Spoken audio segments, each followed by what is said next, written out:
This is ShadowQuant, Stocks, brought to you by AresLabs.ai.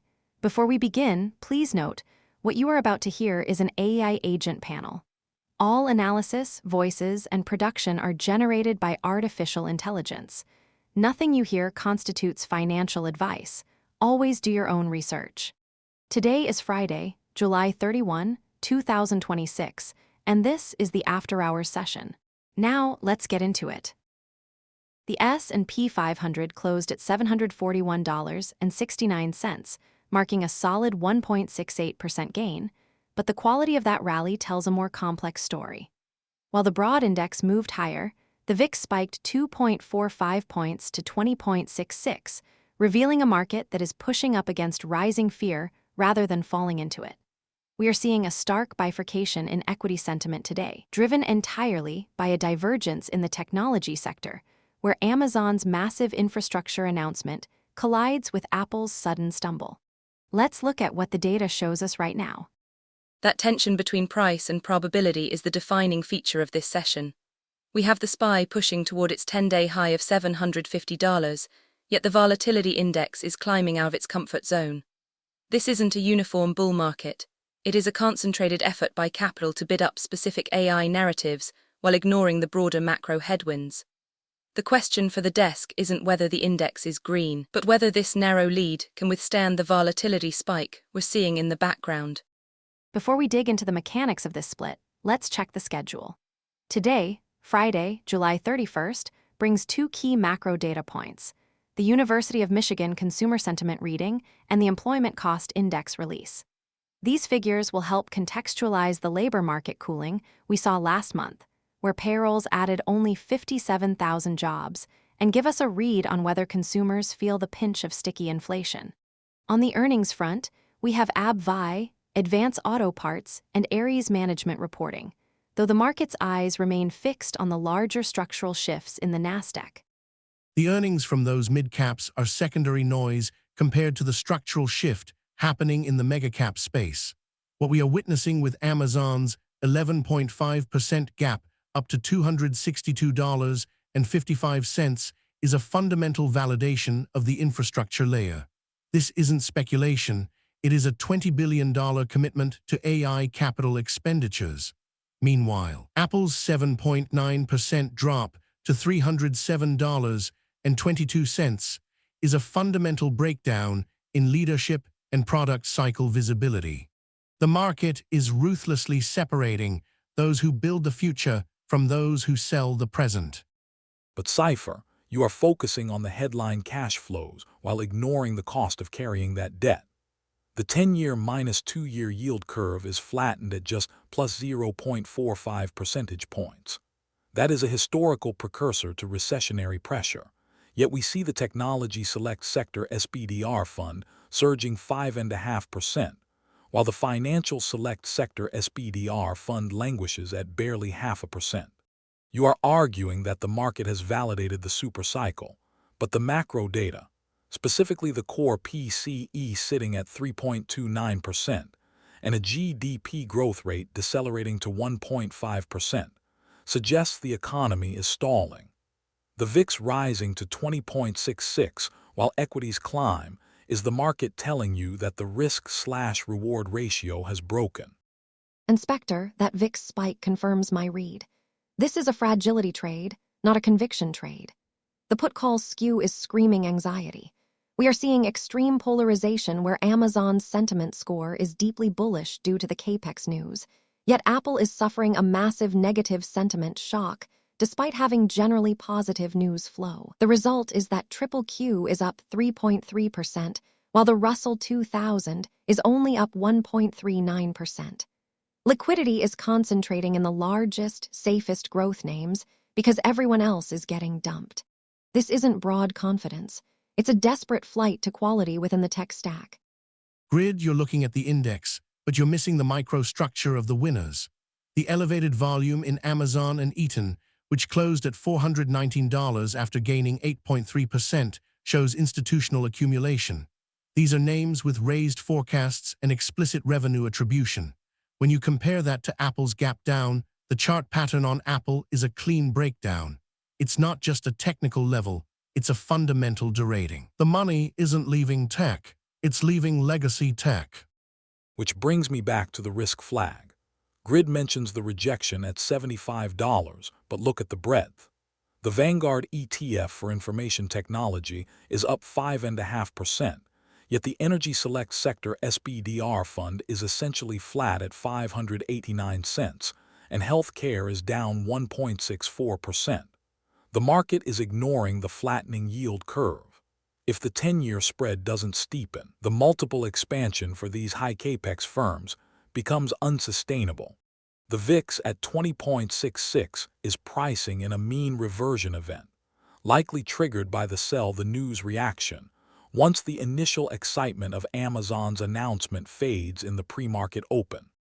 So we have a technical rejection at the S&P 500 highs, a volatility spike, and a fundamental divergence between Amazon and Apple. Let's break down the specific mechanics of this split. First, let's look at the leader, Amazon. It won't fall back easily because the order book is backed by a $20 billion commitment. Unlike a meme stock pump, this is a multi-year capex plan. The buy-side institutions are locking in positions ahead of the quarterly rollouts. The difference here is that Amazon is buying capacity, not just marketing. That provides a fundamental floor that prevents the kind of chaotic liquidation we see elsewhere. But the sentiment isn't universal. Grid. Look at the contrast with Apple. Apple's drop to $307.22 is a 7% gap down. That is a violent shift in retail and institutional positioning. When the bellwether for consumer tech stumbles like that, it drags the entire sentiment score of the sector down. Traders are nervous about the sustainability of the rally because they see the leader of the consumer cohort giving up ground. Exactly. And that brings us to the second piece of this puzzle, the broader tech index, QQQ.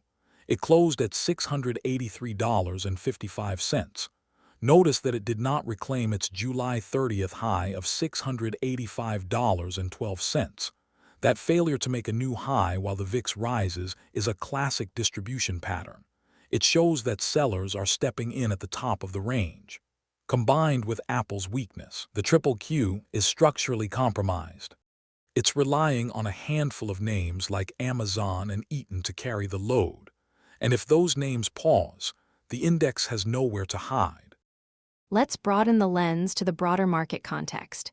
The S&P 500 at $741.69 is holding its ground, but the internal mechanics are fracturing. How should we interpret the health of this rally given the sector splits? The health is questionable.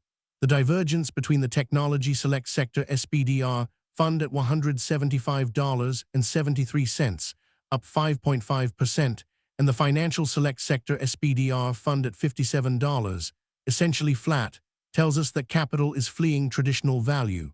Money is moving from banks and insurers into AI infrastructure.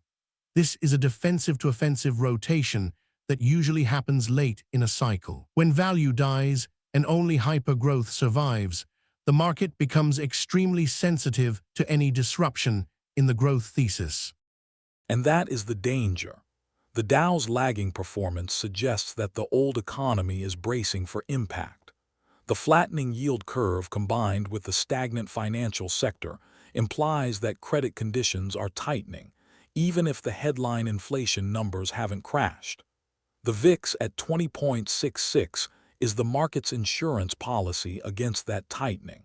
If the employment cost index coming out today shows wages accelerating, that could force the Fed to maintain its higher for longer stance, which would crush the valuations of these AI-dependent stocks that rely on cheap capital.